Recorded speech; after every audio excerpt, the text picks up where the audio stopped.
নমস্কার, স্বাগত অনুষ্ঠান ভাগ্য দর্শন। সঙ্গে রয়েছে আমি সীমা। আর ভাগ্য দর্শন অনুষ্ঠানে আজকেও আমরা পেয়ে গেছি সেই বিশেষ মানুষটিকে, যিনি একাধারে জ্যোতিষতান্ত্রিক, হোরাতন্ত্রবিদ, জ্যোতিষ মহাসাগর শ্রী রণজিৎ শাস্ত্রী আদি। আজকে দাদাকে যখন আমাদের অনুষ্ঠানে পেয়েছি, আমি জানি রণজিৎদার অনুষ্ঠান মানেই ফোনের ঝড়। অসংখ্য মানুষ বসে থাকে তার সাথে একটু কথা বলার জন্য, সমস্যার সমাধানের একটু রাস্তাটা জানার জন্য। শুধু সমস্যা সমাধানের রাস্তা তা নয়, যারা ফোন করবেন তারা তো জানবেনই, এছাড়া অনেক অজানা তথ্য, অনেক অজানা রহস্য আছে এই জ্যোতিষশাস্ত্রের মধ্যে বা আমাদের জীবনে। যেই রহস্যের সন্ধান বা বলতে পারেন সন্ধানের চাবিকাঠি কিন্তু রয়েছে দাদার কাছে। কারণ দাদা কিন্তু অগাধ পাণ্ডিত্য, অগাধ জ্ঞান।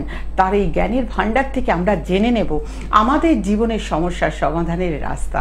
সবার আগে আসুন আমরা পরিচয় করি জ্যোতিষতান্ত্রিক, হোরাতন্ত্রবিদ, জ্যোতিষ মহাসাগর রণজিৎ শাস্ত্রী আদির সাথে। নমস্কার দাদা। নমস্কার দাদা, অনেক অনেক স্বাগত আপনাকে আমাদের অনুষ্ঠানে। একদম দাদা, সবার প্রথমে বলুন। যেটা বিশেষভাবে বলার, যেগুলো নিয়ে আমার আলোচনা চলছিল, যে আলোচনা ফোন তো ধরবো, ফোন ধরতে ধরতেও আমার আলোচনা যে বিষয়টা নিয়ে চলছিল সেটা আমি বরাবর বলে এসেছি যে আমার অ্যাস্ট্রোবাস্তু যে একমাত্র এখন বর্তমান হরোস্কোপের যে মানুষের কন্ডিশন, বর্তমান ইকোনমিক্যাল যে কন্ডিশন যাচ্ছে, একটা ফ্ল্যাট কিনলে সেই ফ্ল্যাটকে চট করে হয়তো ভাঙচুর করতে হবে না, ফ্ল্যাটটা ডেকোরেশন করে নিয়েছে, সব কিছু করে নিয়েছে, কিন্তু বেসিক্যালি দেখা যায় একটা ফ্ল্যাট, এখন ফ্ল্যাট নিয়ে কেন কথা বলি, ল্যান্ড উইথ প্রেমিসেস, যেটা ডাইরেক্ট বাস্তু, সেই বাস্তু তো আছে, কিন্তু সেই বাস্তুগুলোর প্রতিকার তবুও করা খুব সহজেই করা যায়, বাস্তু নিয়মে কিছু প্রতিকার করা যায়, কিন্তু অ্যাস্ট্রোবাস্তু কনসেপ্টটাকে আমাকে কাজে লাগাতে হয় তখনই যে জায়গায় মানে ভাঙাচোরা করা যাবে না, যে জায়গায় কনস্ট্রাকশনকে চেঞ্জ করতে পারবো না, সেই জায়গায় কিন্তু অ্যাস্ট্রোবাস্তুর প্রয়োগ করতে হয়। এই অ্যাস্ট্রোবাস্তুর প্রয়োগের ফলে দেখা যায় যে এরকম ধরো একটা ফ্ল্যাট নেওয়া হয়েছে, ফ্ল্যাটের ছাড়া তো উদাহরণটা হবে না, সেই ফ্ল্যাটের মধ্যে কিচেনটা ফিক্সড, চেঞ্জ করা যাচ্ছে না, সেই ফ্ল্যাটের মধ্যে বাথরুমটা ফিক্সড, চেঞ্জ করা যাচ্ছে না। তো এই যে জায়গা, এই বাথরুমটা যে ফিক্সড পজিশন করা হয়েছে, এই ফিক্সড পজিশনের বাথরুমটা বা এই ফিক্সড পজিশনের কিচেনটা বা আপনার ফ্ল্যাটের ডাইনিং স্পেসটা যেটা রয়েছে সেটা ফিক্সড, সেই ফিক্সড পজিশনটাকে চেঞ্জ করা যাচ্ছে না। একটা বিশাল বড় হয়তো 1100 স্কোয়ার ফুটের ফ্ল্যাট, আবার এরকম হতে পারে খুব ছোট হয়তো 750 স্কোয়ার ফুটের ফ্ল্যাট, তার মধ্যে একটা ডাইনিং স্পেস পাওয়া যাচ্ছে, একটা বারান্দা পাওয়া যাচ্ছে, আবার 1100 স্কোয়ার ফুটেও একটা ডাইনিং স্পেস, একটা বারান্দা, মানে ছোট বড় সাইজটাই খালি যা হচ্ছে, কিন্তু দেখা যাচ্ছে যে যে কোনো ফ্ল্যাটের ক্ষেত্রে একটা নির্দিষ্ট জায়গা ফিক্সড হয়ে রয়েছে। সেই ফিক্সড পজিশনটা থেকে দেখতে হবে আমাদেরকে সেই ফ্ল্যাটে বসবাসকারী সদস্যদের মধ্যে কার ওপর ফ্ল্যাটের পজিটিভ প্রভাব কতটা বেশি বা নেগেটিভ প্রভাব কতটা বেশি, দুটোকেই দেখতে হবে। নেগেটিভ আর পজিটিভ দুটো প্রভাবকেই কিন্তু আমরা গুরুত্ব দেবো। কেন সেটাকে বুঝতে হবে, কেন দুটোকে গুরুত্ব দেবো। নেগেটিভ প্রভাব যদি বেশি থাকে, দেখা যাচ্ছে ফ্ল্যাটের মধ্যে একটা উদাহরণের ব্যাপারটা বোঝে, বৃদ্ধ বাবা মা, স্বামী স্ত্রী, দুটো বাচ্চা, অর্থাৎ এখানে রয়েছে 6 জন বসবাসকারী একটা 2 BHK ফ্ল্যাটের মধ্যে, এটা 3 BHK ফ্ল্যাট। এখানে দেখা যাচ্ছে বাথরুমগুলো ফিক্স, সব ফ্ল্যাটের টোটাল প্রেমিসেসে যা যা বাথরুম আছে সব একই অপরের নিচেই যে সেরকম ভাবে বাথরুমগুলো করা আছে, কিচেনগুলো করা রয়েছে। এবার সেক্ষেত্রে দেখা যাচ্ছে যে আমাদের ফ্ল্যাটের মধ্যে যে ফ্ল্যাটটায় আমার ক্লায়েন্ট বসবাস করছে, সেই ক্লায়েন্টের জন্য সেই ফ্ল্যাটটা কত দূর সুটেবল। তাহলে এখানে ফ্ল্যাটটা কিন্তু বৃদ্ধ কিন্তু বাবা মা, অর্থাৎ আমার যে ক্লায়েন্ট মানে যে ফ্ল্যাটটি কিনেছে ছেলেকে দেখতে হবে যে ছেলের শুধু রোজগার হচ্ছে খুব ভালো, ফ্ল্যাটটা কেনার পর ছেলের রোজগার খুব বেড়েছে, ফ্ল্যাটটা খুব সুটেবল, খুব সুন্দর একটা গল্প করাচ্ছে বাবা মা সবাইকে বলছে, কিন্তু দেখা যাচ্ছে রোজগার যেমন বেড়েছে, হঠাৎ করে দেখা যাচ্ছে বাবার শরীর স্বাস্থ্যটাও বেশি ডিটোরিয়েট করেছে, মেডিকেল রিজনে কিন্তু ব্যয় হয়ে যাচ্ছে। ছেলে টাকা আনছে বাড়িতে, টাকা দিয়ে দিচ্ছে, ছেলে কিন্তু বহাল তবিয়াতে রয়েছে। আমি বললাম ভাই তুমি খারাপ আছো, বলতে না দাদা আমি খারাপ নেই, আমি ভালো আছি। ঠিক কথা, সে কিন্তু ভালো আছে, তার মাসে আয় হয়ে যাচ্ছে 15,000 টাকা, ব্যয় হয়ে যাচ্ছে 10,000 টাকা, সে 5,000 টাকা সেভ করছে, সুতরাং সে তো বলবে আমি ভালো আছি। কিন্তু যখন সে ঠান্ডা মাথায় চিন্তা করছে এত পরিশ্রম করেও আয় যখন আমার এতটা বেড়েছে কিন্তু সেভিংস লেভেলটা আমার বাড়ছে না, তাহলে আমার গন্ডগোলটা কোথায় হচ্ছে? প্রশ্নটা সেই জায়গাটাতে। এবং এটা যে ফ্ল্যাট কিনলেই হয় তা নয়, এই ঘটনাটা আমি দেখেছি যে যখন ওই নেগেটিভ ফ্ল্যাটের নেগেটিভ পজিশনের সাথে নেগেটিভ গ্রহের দশা অন্তর্দশা চলবে তখন হয়। প্রত্যেকটা গ্রহ আমাদের কিন্তু বাস্তুর সঙ্গে যুক্ত, না হলে কালী পুজোর সময় দক্ষিণ দিকে মুখ, শ্রাদ্ধের সময় দক্ষিণ দিকে প্রদীপের মুখ, নারায়ণ পুজোর সময় উত্তর দিকে মুখ, আবার অন্যান্য শুভ পুজোর সময় পূর্ব দিকে মুখ। এই যে দিক তাহলে মেনটেন কেন করছি আমরা? যে কোনো দিকেই তো করে দিলাম। বা বিয়ের সময় তো প্রদীপের মুখটাকে দক্ষিণ দিকেই করে রেখে দেওয়া যেত, শ্রাদ্ধের সময় দক্ষিণ দিকে, বিয়ের সময় দক্ষিণ দিকে, পুজোর সময় দক্ষিণ দিকে, তাহলে ওই দিকে করলাম না। কর্মের বেলায় বলছি শুভ কর্মের বেলায় শুভ দিক পূর্ব দিক, উত্তর দিকগুলোকে নাও। আর এদিকে কালা ওষুধের কালা কর্মের সময় সেই জন্য পুরো দক্ষিণ দিকে নাও। আবার কিছু কিছু ক্ষেত্রে পুজোর ক্ষেত্রেও দক্ষিণ দিকে নেওয়া হয়, স্পেশালি কিছু পুজোর ক্ষেত্রে ডিফারেন্ট সেটা আছে, তন্ত্রোক্ত নিয়মে কিছু ক্ষেত্র রয়েছে। কিন্তু কেন আমাকে সাধারণ গার্হস্থ্যর মতন কথা ভেবে উত্তরটা করতে হবে? দিক আমাদের অবশ্যই কেন এই প্রশ্নটা আমরা জানবো। অনেকক্ষণ ধরে এক বন্ধু অপেক্ষা করছে। আচ্ছা আচ্ছা দেখে নেব কে আছেন। হ্যালো হ্যালো, না লাইনটা ডিসকানেক্ট হয়ে গেছে কোনো কারণবশত। সেই বন্ধু আমার প্রশ্ন মানে এই আলোচনাটা শুনতে খুব ব্যস্ত হয়ে রয়েছে, এবং আমি চাইও যে সবসময় ফোন তো আমি ধরি, ম্যাক্সিমাম টাইম আমি ফোন ধরি, কিন্তু কিছু জিনিস আছে যে জিনিসের আলোচনা করাটা খুব প্রয়োজন। যদি আমি সেই জায়গাটাকে মানুষকে না বোঝাতে পারি, তাহলে মানুষ কিন্তু সেই জায়গাটা বুঝতে পারবে না, এবং সেই ভ্রমটাকে কেন্দ্র করেই যাবে যে আমার হরোস্কোপে গন্ডগোল আছে, মানে আমার বাস্তুতে সে তার প্রভাব পড়ছে, বাস্তুতে প্রভাব পড়ছে মানে আমাকে বাস্তু ভাঙতে হবে, 50,000 60,000 1 লাখ 1.5 লাখ টাকা খরচা, নতুন করে বাথরুমটা করতে হবে। ও উনি আসলেই তো বলবে বাথরুমটা তোমার খারাপ জায়গা আছে, বাথরুমটাকে ভাঙো। এটা স্বাভাবিক কথা, এটা তো মানুষের মধ্যে, এটা তো এই ভয়টা তো ঢুকে রয়েছে। অ্যাস্ট্রো বাস্তু নিয়ে সেই জন্য মানুষ না অ্যাস্ট্রোলজারদেরকে রিসিভ করেছে, তন্ত্রকে রিসিভ করেছে, কিন্তু বাস্তু আমি সেই কথাই বলি যে একটা কথা বুঝুন, আমি বাস্তুটাকে সম্পূর্ণ চেঞ্জ করতে বলবো না আপনাকে। আমার বক্তব্য হচ্ছে আপনার এখন চলছে বৃহস্পতির দশা, বৃহস্পতির দশা আমি সোজা প্রশ্ন করবো, আপনার বাড়ির পূর্ব দিকটা পরিষ্কার রাখেন তো? বৃহস্পতি বাড়ির পূর্ব দিকের অধিপতি, এবার আপনার ফ্ল্যাট আছে পূর্ব দিকটা পরিষ্কার রাখেন তো? এবার বলছেন কি দাদা আমার ফ্ল্যাটের না পূর্ব দিকেই পড়ে গেছে রান্নাঘরটা, তার জন্য এই দাদা দায়ী? দাদা দায়ী নয়।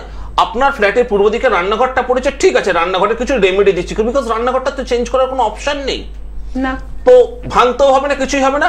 আমি কিছু প্রতিকার বলে দিলাম, সেই রান্নাঘরটার মধ্যে রাখুন, বা সেই ঘরের রংটাকে এইরকম করুন, বা সেই রান্নাঘরের মধ্যে ওভেনটাকে একটুখানি চেঞ্জ করুন, কারণ সেই রান্নাঘরে যে সিঙ্কটা থাকবে সেই সিঙ্কটাও চেঞ্জ করতে আপনি পারবেন না। তো ভয়ের কিছু নেই, অ্যাস্ট্রো বাস্তু নিয়মে প্রতিকার করুন। উন্নতি যেটা হচ্ছে তার থেকে উন্নতি আরো মিনিমাম 30 থেকে 40% ইনক্রিজ হবে। তো বন্ধুরা আপনারা জানলেন যে সবকিছু ভেঙে চড়ে নতুন করে কিন্তু বলেন না, সব নতুন করে ঠিক করার কথা বলেন না আদি রণজি শাস্ত্রী আদি, কারণ উনি বলেন অ্যাস্ট্রো বাস্তুতে এমন কিছু রাস্তা আছে, সেই রাস্তাগুলো যদি আপনারা একটু ফলো করেন বা তার কাছে আসেন যারা এই অ্যাস্ট্রো বাস্তু নিয়ে রিসার্চ করছে বা কাজ করে যাচ্ছে, অবশ্যই তারা একটা ভাঙচুর না করে সুন্দর রেমেডি দিয়ে আপনার প্রতিকার আছে, প্রতিকার করা যাবে। প্রতিকার আছে। আমাদের মধ্যে এক বন্ধু অপেক্ষা করছেন, দেখে নেব কে আছেন। হ্যালো হ্যালো, হ্যাঁ নমস্কার দাদা, কে বলছেন? নমস্কার, আমি দলনঘাটা থেকে বলছিলাম। কে বলছেন? নামটা বলবেন। সুশান্ত হালদার। সুশান্ত বাবু, আপনার সম্বন্ধে জানবেন? হ্যাঁ হ্যাঁ। ডেট অফ বার্থ বলুন। 28/7/1997। 28/7/1997, সময়টা বলবেন? ভোর 4টে। ভোর 4টে। জন্মস্থান? জন্মস্থান ওই ডায়মন্ড হাবড়া। ডায়মন্ড হাবড়া। ভোর 4টে, জন্মস্থান ডায়মন্ড হাবড়া, তাই তো? সুশান্ত কি বললেন নামটা আরেকবার বলুন? সুশান্ত হাজরা, তাই তো? হ্যাঁ হ্যাঁ। জন্মবার ছিল সোমবার? হ্যাঁ সোমবার। 28 জুলাই, তাই তো? 28/7/1997 তো? হ্যাঁ। আচ্ছা, জন্মবার ছিল সোমবার, দেখা যাচ্ছে মেষ রাশি, তার সাথে বৃহস্পতি বকরি, এই তো গন্ডগোল। আচ্ছা বলছি আপনাকে আমি, একমাত্র চতুর্থে মঙ্গল, আচ্ছা 7 8 9 নবমে কেতু। দেখুন আপনার হচ্ছে কিন্তু মেষ রাশি মিথুন লগ্ন, জানেন তো? আমি যেগুলো বলবো সেগুলো হ্যাঁ আর না এর মধ্যে উত্তর করুন, ঠিক আছে? মেষ রাশি মিথুন লগ্ন, চতুর্থে মঙ্গল নবমে কেতু, এই জায়গা চতুর্থে মঙ্গল নবমে কেতু থাকলে কি হয়, প্রয়োজন অতিরিক্ত আপনি পরিশ্রম করছেন, খুব স্ট্রাগল করছেন। নবমে কেতু ভাগ্যের বিড়ম্বনা দেখা দিচ্ছে, ইমপ্রুভমেন্ট, যে পরিমাণ পরিশ্রম করবেন সে পরিমাণ ফল লাভ করতে পারবেন না। চতুর্থে কেতু মানে 4th হাউসে কেতু, এই 4th হাউসে মঙ্গল পড়েছে, মাঙ্গলিক দোষের পূর্ণ প্রভাব রয়েছে। পারিপার্শ্বিক স্তর থেকে কিছু অশান্তি, প্রতিবেশী স্তর আপনার খুব একটা ভালো হবে না, আইনি জটিলতা থাকবে, এবং পৈতৃক সম্পত্তি নিয়ে কিংবা সম্পত্তি আপনি যেখানে বসবাস করেন আশেপাশের সঙ্গে প্রতিবেশী বা সম্পত্তি কেন্দ্রিক কিছু না কিছু অশান্তিতে আপনি জড়িয়ে কিন্তু পড়বেন। কারণ চতুর্থে মঙ্গলের অবস্থানটা এখানে খারাপ, শনি দ্বারা দৃষ্ট মঙ্গল। জীবন হবে খুব ঝঞ্ঝাটপূর্ণ। যা কাজ করছেন কাজের মধ্যে উন্নতি কিছুতেই করতে পারছেন না, 10 পা এগোচ্ছেন তো 5 পা পিছিয়ে আসছেন। ঠিক না ভুল? এটা কি ঠিক বললেন উনি? কথাগুলো কি আপনি দাদা যে বলেন সঠিক বলেছেন? একদম ঠিক বলেছেন। একদম ঠিক। কেন জন্মছকে আরো একটি কথা বলে দিই, চতুর্থে মঙ্গল থাকার সাথে সাথে বৃহস্পতি আপনার নিচস্থ। বৃহস্পতি নিচস্থ হয়ে গেলে কি সপ্তম অষ্টমে বৃহস্পতি নিচস্থ, দাদা আপনি খুব আর্থিক কষ্ট পাবেন। আর্থিক দিকটা আপনার খুব একটা ভালো নয়। এইটা হচ্ছে বেসিক একটা জায়গা এবং খুব দ্রুত শনির 7.5 প্রথম পর্যায়ে আপনার শুরু হচ্ছে। সুতরাং এক্ষেত্রে একটু সমস্যা কিন্তু আপনাকে দেবে।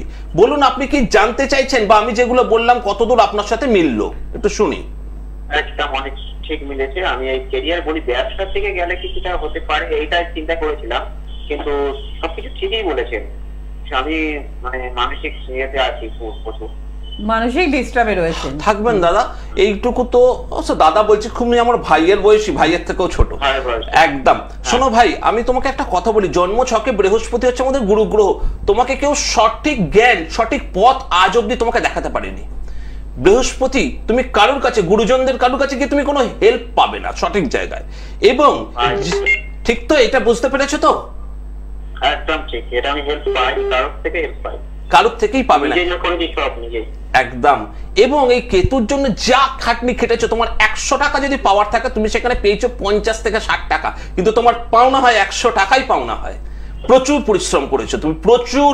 বৃহস্পতি নিচস্থ মানে পাগলের মতন পরিশ্রম করানোর পর একটু হয়তো দাঁড়াবে, এরকম টাইপের পরিশ্রমের দাম পাও না তুমি, তোমার কোনো পরিশ্রমের কর্মের দাম পাও না, প্রচন্ড ডিপ্রাইভ থাকবে সেই জন্য। ঠিক আছে, এটা কি সঠিক দাদা? একদম সঠিক। এবার জানতে চাইছেন যে ক্যারিয়ার কি হবে, এই জায়গাটা আমি একটু বলে দিই তোমাকে। ব্যবসার ক্ষেত্রে কি ঠিক? বৃহস্পতি যেহেতু নিচস্থ, ব্যবসা বলো বা কর্ম বলো, চাকরি বোঝায়, আমি তোমাকে বুঝিয়ে দিচ্ছি। ব্যবসা করি কিসের জন্য? আমরা অর্থের জন্য তো। ব্যবসা করি কি খাবার জন্য, অর্থের জন্য তো। সুতরাং চাকরিও করি পেট চালানোর জন্য, অর্থের জন্য। পেশাতেও মানুষ থাকে পেট চালানোর জন্য, অর্থের জন্য। যেটাই থাকুক না কেন ঘুরে ফিরে কিন্তু একটা টপিকে এসে দাঁড়াচ্ছি আমরা, অর্থ। আমাদের জীবন ধারণের জন্য যেটা করতে হয় সেটা চাকরি হতে পারে, ব্যবসা হতে পারে, পেশা হতে পারে। জন্ম ছকে যদি অর্থের মূল কারক গ্রহ বৃহস্পতি যদি কারোর নিচস্থ থাকে, তাহলে সে যা করুক না কেন, যাই কর্ম করুক না কেন, সেই কর্ম থেকে সঠিক রিটার্ন পাবে না এবং হঠাৎ করে তার কোনো কারণবশত আর্থিক ক্ষতির সম্ভাবনা দেয়। বোঝা গেল? তুমি যে ব্যবসা করো, ব্যবসা নিয়ে তুমি শান্তিতে নেই। শুনতে পেলাম না? হ্যাঁ বললে না বললে? একটু রেসপন্স করতে হবে। এই ছকটাকে যদি সঠিকভাবে পরিবর্তন না করো, 7.5 আস্তে আস্তে তোমাকে আরো দোষিয়ে দেবে। মেষ রাশি 7.5 খুব দ্রুত শুরু হচ্ছে। ঠিক আছে, অবশ্যই প্রতিকারের প্রয়োজন আছে দাদা, অনেক কিছু। ওই আপনার যদি দাদাকে ভালো লাগে, মানে ওনার কথা যদি আপনার জীবনের সাথে 100% মিলে যায় যা বললেন, তাহলে আমি বলবো দেরি না করে সরাসরি যোগাযোগ করুন। এর কপালে এখনো খুব বড় প্রবলেম আছে। জন্ম ছকে তো চতুর্থে মঙ্গল আর বৃহস্পতি নিচস্থ, বেচারি কি করবে? মেন্টালি ফ্রাস্ট্রেটেড, বাড়িতেও একটা সমস্যা থাকবে। চতুর্থ এই তো অশান্তি এগুলো তো থাকছে। তার সাথে সাথে কি হচ্ছে, মেন্টালি উনি ফ্রাস্ট্রেটেড হয়ে যাচ্ছেন। সেটা স্বীকার করছে যে আমি যা যেখানে পয়সা দিচ্ছি, যেখানে যা করছি তাই কর্মে। এবার 7.5টা ঢুকলে শনি ঢুকবে, মঙ্গলের সঙ্গে কানেকশন। ওর মেষ রাশি, মঙ্গলের জাতক, আর শনি যখন ওকে দেবে, পুরো শনি ওর ভাগ্যপতি, অষ্টমপতি আর নবমপতি। সুতরাং ওর মিথুন লগ্নের জাতক জাতিকাদের মারাত্মক পরিমাণ খারাপ হবে। মিথুন লগ্ন মেষ রাশি কম্বিনেশন, রাশিগতভাবেও খারাপ ইফেক্ট পাবে, লগ্নগতভাবেও খারাপ ইফেক্ট পাবে, যার ফলে ও আরো ডিস্টার্ব বেড়ে যাবে। ওর এই ডিস্টারবেন্সটাকে কিন্তু ওকে কাটাতেই হবে, না হলে ও নিজে ডিমোটিভেটেড হয়ে ব্যবসা কর্ম কোনো কিছুই করতে পারবে না। আমাদের মধ্যে আরেক বন্ধু চলে এসেছেন, দেখে নেব কে আছেন। হ্যালো, নমস্কার ম্যাডাম, আমি মেদিনীপুর থেকে বলুন মিত্র বলছি, নিজের সম্পর্কে একটু জানতে। হ্যাঁ নমস্কার, তো আপনার ডেট অফ বার্থটা বলুন। 22/5/1996। 22/5/1996, সময় বলবেন? সন্ধ্যে 6টা 50। 6:50 ইভিনিং। জন্মস্থান মেদিনীপুর। মেদিনীপুর। নাম কি? পশ্চিম মেদিনীপুর। নাম কি আপনার? বরুণ মিত্র। বরুণ মিত্র। বরুণ, তোমার হচ্ছে কর্কট রাশি বৃশ্চিক লগ্ন, জানো তো? কর্কট রাশি বৃশ্চিক লগ্ন, পুষ্যা নক্ষত্র, বাবা শনির দশায় জন্ম, আবার শনি কেতু যুক্ত হয়ে রয়েছে। খুব বড় গন্ডগোল। গন্ডগোলটা কি 1 2 3 4 5 পঞ্চমে শনি কেতু। তোমার মধ্যে একটা প্রবলেম আছে। প্রবলেমটা কি? তুমি নিজে সেই প্রবলেমটা। তোমার মধ্যে স্যাটিসফ্যাকশন লেভেলটা খুব কম। চন্দ্র শনির কানেকশনটা একটু খুঁতখুঁতে স্বভাবে, সবকিছুতে একটু পারফেক্ট কিছু খুঁজতে চাও। ঠিক না ভুল সেগুলো কিন্তু কন্টিনিউ রেসপন্স করবে, কারণ তুমি শনির জাতক। সঙ্গে সঙ্গে আমি উত্তরটা প্রত্যাশা করব, ঠিক আছে? এবং শুনতে পেলাম না? হ্যালো, হ্যাঁ, আমি যেটা বলছি সেটা ঠিক। চন্দ্র শনির কানেকশন থাকার জন্য তোমার মধ্যে একটু খুঁতখুঁতে স্বভাব বেশি, সবকিছুতে একটু পারফেকশন সবকিছুতে খুঁজতে চাও। থাকবে, আমি যেটা বলবো সেটাই তোমার থাকবে। দেখে নাও, একটু মিলিয়ে নাও। সপ্তমে রবি এবং পঞ্চম ষষ্ঠে মঙ্গল। ষষ্ঠে মঙ্গল হঠাৎ অগ্নুৎপাত, আগুন ভয় এবং ছোটখাটো অ্যাক্সিডেন্ট থেকে সাবধানে থাকবে। স্কিন ডিজিজ, স্কিনে একটু অ্যালার্জির প্রবলেম পাবে। তার সাথে সাথে ষষ্ঠে মঙ্গলের জন্য মাথাটা খুব গরম হয়ে যাবে, ধৈর্য হারিয়ে ফেলবে, হঠাৎ করে একটু ফিউজ হয়ে যাবে। সে বিষয়ে একটু সচেতন থাকো। একাদশে রাহু যাদের থাকে, একাদশে রাহু তোমার কিন্তু খুব ভালো জায়গা আছে, ভালো আর্থিক অবস্থা হওয়া উচিত, কিন্তু হচ্ছে না। কারণটা হচ্ছে যে রবি শুক্রের সঙ্গে প্রেক্ষাযুক্ত হয়ে গেছে। তোমার হওয়া কাজগুলো হতে গিয়েও হবে না, দেখবে হওয়া কাজগুলো হতে গিয়েও হবে না। তোমার কর্মের জায়গা তোমার আটকে রয়েছে। এই জিনিসগুলো কি বুঝতে পারো? কর্ম আমি করছি স্যার, বলছি স্যার এই কর্মটাই কি আমি চিরস্থায়ী ভাবে করতে পারবো? এটা রাইট। কর্মের জায়গাটা তুমি স্যাটিসফাইড আছো? আগে সেটা আমাকে এবার বলো তো। হ্যাঁ, মোটামুটি হ্যাঁ স্যাটিসফাই আছি। এই যদি কর্মের জায়গায় তুমি স্যাটিসফাইড থাকো, যদি স্যাটিসফাইড থাকো, কারণ একাদশে রাহু, যেটা একটু আগেই বলেছি যে একাদশে রাহু কিন্তু কর্মের জায়গায় ভালো দেয়, ঠিক আছে? এই একাদশে রাহুর জন্য কর্মের জায়গা তুমি পাবে। যদি কোনো ঝগড়া অশান্তি উটকো ঝামেলা না জড়িয়ে পড়ো, তাহলে তুমি তোমার কর্মের জায়গাটা নিয়ে এগোতে পারবে। কিন্তু চন্দ্র শনির বীজ দোষ যেটা তৈরি হয়েছে, তোমার খুঁতখুঁতে স্বভাব তোমাকে একদিন কিন্তু সমস্যায় ফেলবে। এই জায়গাটা। আর ষষ্ঠে মঙ্গল, নিজের মাথাটাকে একটু ঠান্ডা রাখো, ধৈর্য ধরো। বোঝা গেল ব্যাপারটা? কর্মে তুমি এগিয়ে যেতে পারবে। একাদশে রাহু, প্রথম থেকেই বলে এসেছি, কর্মজগতে সাফল্য তুমি পাবে। একাদশে রাহুর জন্য পাবে সাফল্য। কিন্তু কি করে জানো? একাদশে রাহু প্রচুর উন্নতি দেয়, উন্নতি দিয়েও হঠাৎ করে ফেলে দেয়, বিচক্ষণতার অভাব দেয়। এই বিচক্ষণ একটু থাকার চেষ্টা করো। বোঝা গেল? আর বলছি স্যার, বলো। বলছি স্যার, আমি এখন একটা জব করছি, তো জবের সাথে সাথে সাইডে আমি ব্যবসাও নেমেছি, ঠিক আছে? কিসের ব্যবসায় আছো? সিকিউরিটি ব্যবসা। সিকিউরিটি, আচ্ছা। সিকিউরিটি, মঙ্গল ষষ্ঠে হবে, সাফল্য দেবে সিকিউরিটির ব্যবসা। ষষ্ঠে মঙ্গল পারফেক্ট, দেবে। শুধু নিজেকে কনসেন্ট্রেট করো, মাথা গরম। আর খুঁতখুঁতে স্বভাব, যে তোমার একটুতে খুঁতখুঁতে যে স্বভাবটা আছে না, সেই স্বভাবটাকে একটু কন্ট্রোল করো। এটা বুঝতে পারো তো? বেসিক স্বভাব যেটা তোমার খুঁতখুঁতে সেই জায়গাটাকে একটু কন্ট্রোল করার চেষ্টা করো, ঠিক আছে? এবং তার সাথে আমি বলবো, অবশ্যই বরুণ বাবু নিজের যে প্রতিকারটা, মানে যে জায়গাটা শনি চন্দ্রের বীজযোগ রয়েছে এবং যে জায়গাটা রয়েছে না, এখানে যে বীজযোগ একটা তো রয়েছে, ও অ্যাকচুয়ালি গন্ডগোলটা পাকাবে কখন? সেটা পাকাবে হচ্ছে যখন চন্দ্রের দশমে যখন শনি ঢুকবে। চন্দ্রের দশমে শনি ঢুকলে সেই জায়গাটা, ওর বীজ দোষটা তখন অ্যাক্টিভ হবে। তো সেই বীজ দোষের জন্য মাঝে মাঝে কি করবে, এই যে স্টাফ নিয়ে চলাটা, এই যে মঙ্গল মানে সিকিউরিটি বিজনেস যেটা করছে, স্টাফ নিয়ে চলাটা, একটুতে রেগে গিয়ে মানে স্টাফ তাড়িয়ে দেওয়া, বা স্টাফের ওপর একটুতে বিরূপ হয়ে যাওয়া, হঠাৎ করে একটুতে ক্ষিপ্ত হয়ে যাওয়া, এই জিনিসগুলো কিন্তু ষষ্ঠে মঙ্গল ওকে দেবে। ব্যবসাতে কর্মে তো সাফল্য আছে, কিন্তু এই ছোট ছোট ব্যাপারগুলোকে যদি একটু কন্ট্রোল না করে, ষষ্ঠে মঙ্গল ওকে কিন্তু একটা আইনি ঝামেলা ফেলবে। ষষ্ঠ, অষ্টম, দ্বাদশ, আমরা এই তিনটে স্থানকে বলি বিপজ্জনক স্থান। তার মধ্যে ষষ্ঠে তোমার মঙ্গল রয়েছে। আইনি জটিলতা থেকে একটু সাবধানে থেকো, ঠিক আছে? ভালো থেকো। অবশ্যই পারলে প্রতিকারটা করে নেবে, এবং মনে করলে সরাসরি দাদার সাথে যোগাযোগ করতে পারে। না, এই ছকটা খুব ভালো। এই ছেলেটির বিবাহিত বলা হলো না, এই ছেলেটির সপ্তমে রবি বিবাহিত জীবন নিয়ে খুব সমস্যা পাবে তখন ও একটু কষ্ট পাবে।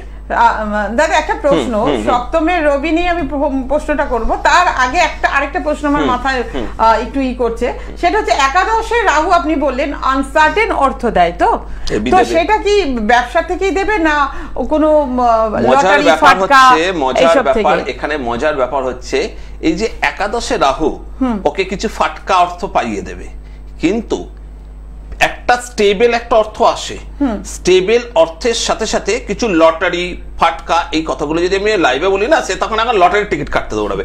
হঠাৎ করে কিছু অর্থকে পাইয়ে দেবে, কিন্তু এই হঠাৎ করে পাওনাটার জন্য একটা জায়গা এসে দাঁড়ায়, তার জন্য তারা চাই হচ্ছে আবার দ্বিতীয় কথায় চলে আসতে হবে আমাকে ভাগ্য।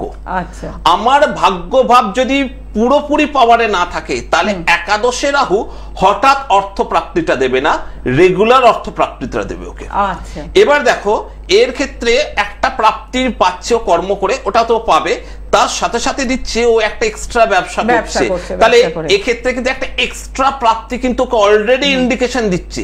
কিন্তু ষষ্ঠে মঙ্গল কি করছে, ওকে ষষ্ঠে মঙ্গল একটা জায়গায় ওকে আটকে দেবে, ষষ্ঠে মঙ্গল ওর রাগটাতে ওকে আটকে দেবে, পোষাবে না ছেড়ে দাও, মানে ও স্টাফেদের সঙ্গে এরকম ভাবে ব্যবহার করে ফেলবে, রাফ ব্যবহার, কারণ শনিটা যেই মঙ্গলের দ্বাদশে আসবে সঙ্গে সঙ্গে ওটা ইফেক্ট হতে শুরু করবে।